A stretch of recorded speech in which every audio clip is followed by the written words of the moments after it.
My name's Martin Gleeson and I'm the attack coach for England Rugby. I started playing professional Super League when I was 1999, long time ago.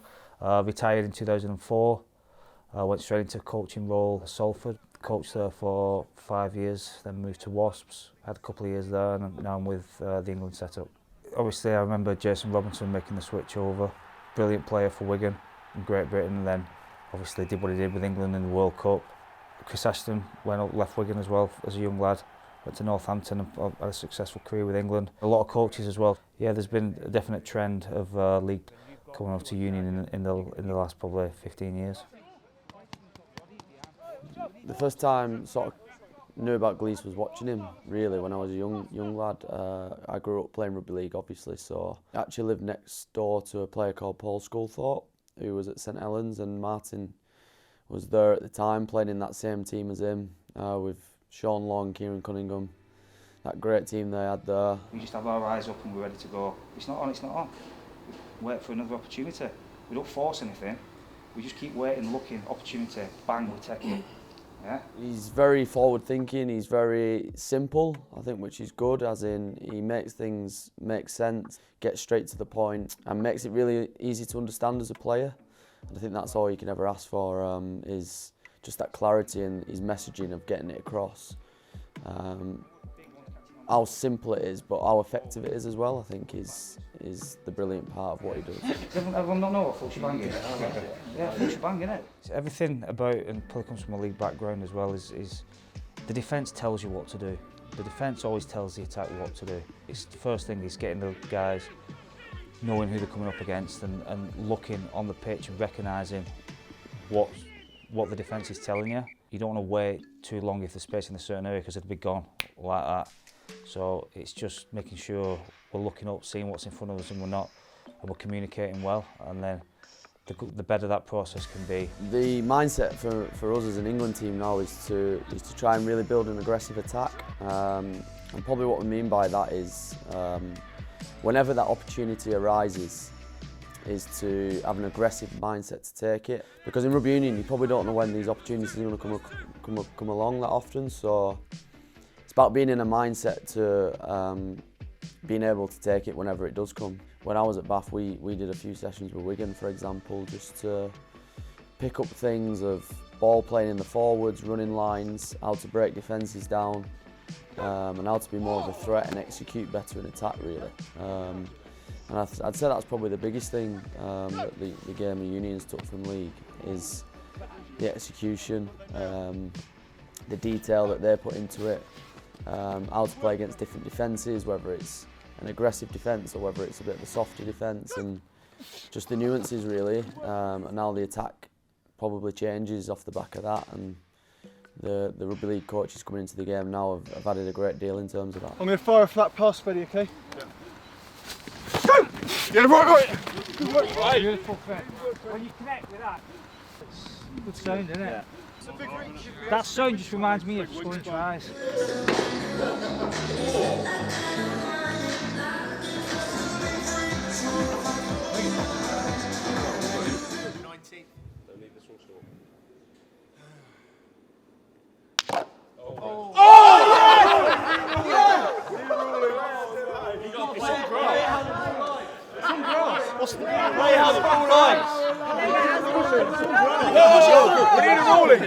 Whoa! We need a ruling.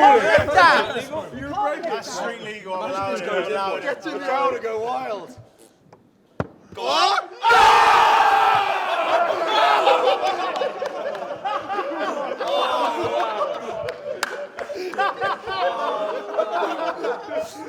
Oh, village goal. Unbelievable, Joe. Thank you guys for coming.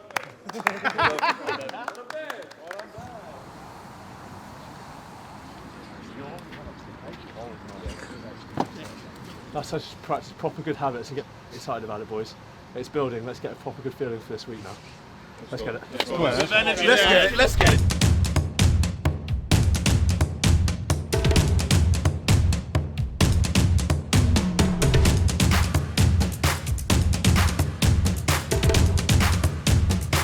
Back row, Simo started 8, carry at 7 or captain the side. But the reality is he's got a C next to his name. So I expect everyone to lead. Like, work out what needs to be said and then lead on the field.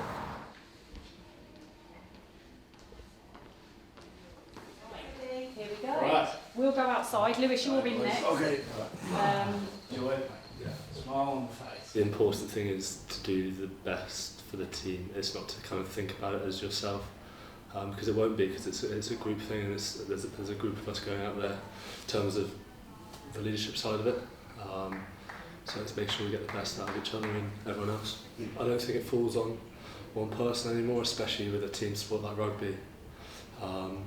And also to get the best out of everyone. Kind of Genji's a brilliant speaker for calmness and clarity. Dickie obviously brings lots of energy and enthusiasm.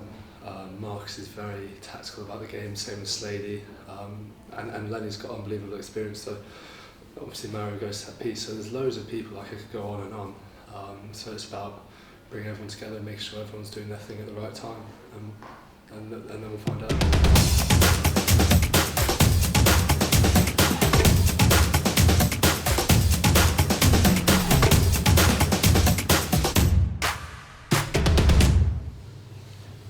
It's about being selfish and about being selfless. And the balance between being selfish, getting your own game right, and being selfless for the team is that balance we're always searching for.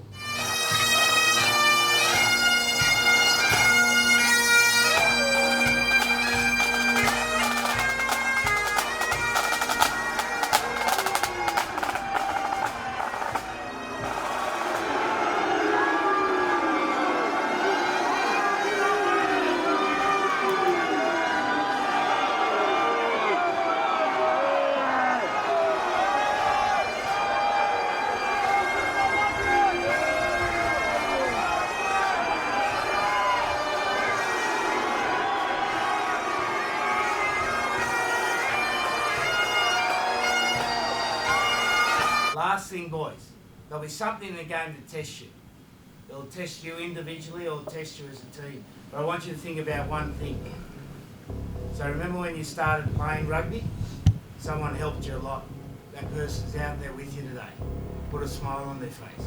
Come off the field and put a smile on their face. Well, now, make sure we focus. Always next job. Always next job. We've got each other's back out there. Let's go. Captaining here, a little shake of the head for a great player, one of the modern greats, and still so young, but leading out these pristine white shirts and a few uncharitable boos for England onto the Murrayfield turf, hopefully all set for a fitting encounter for this great old contest. England to get us underway at a feverish Murrayfield. And the timing of the charge there was just perfect. Hope for early on. Oh, quick line out taken. They've silenced the crowd so far, England, but now they might come to life as Johnson carries. Ben White on for Ali Price with that HIA through Darcy Graham. Darcy Graham has a little bit of support. Almost beats himself. Now gets it. And it's a try for Ben White. Fresh on the field. Newcap scoring the first try of this game. And Scotland spring to life. Just one switch off, that was it. Mara.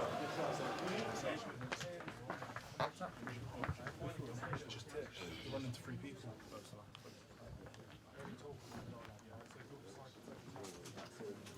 The only thing that can get us in the second half is getting frustrated. Just stay in the game. Stay in the game. And there is the advantage. So England pen will take the advantage, but Smith, and he scores! Try for Marcus Smith. This magical player puts England in front. Deep into the 22, and White comes forward. Russell this time to the other side, and Darcy Graham is waiting on his own, but the ball can't quite reach him. And Scotland cry foul, but they're going to have a look at this. Oh, what a decision, what a moment in this Calcutta Cup. Look how Dickie is sin-binned for clearly passing it forward into touch. And by the narrowest of margins, he has Scotland lead by 3 points. Try and set it back and get ready to hook it out, which they do now. Hawk with a touch, and Murrayfield erupts in celebration. The referee's whistle sounds, and Scotland celebrate in the Calcutta Cup again. What matters is what's in the circle. What matters is what's in the circle, fellas. So how we react, how we stick together. How we react, how we stick together. This tournament, we've been here before. We've lost the first game, we've bounced it back and had a good tournament thereafter. So obviously we're disappointed. Obviously we're sad that we lost. But this tournament, it depends how we react. And how we react, we get tighter. We'll use this game to get tighter.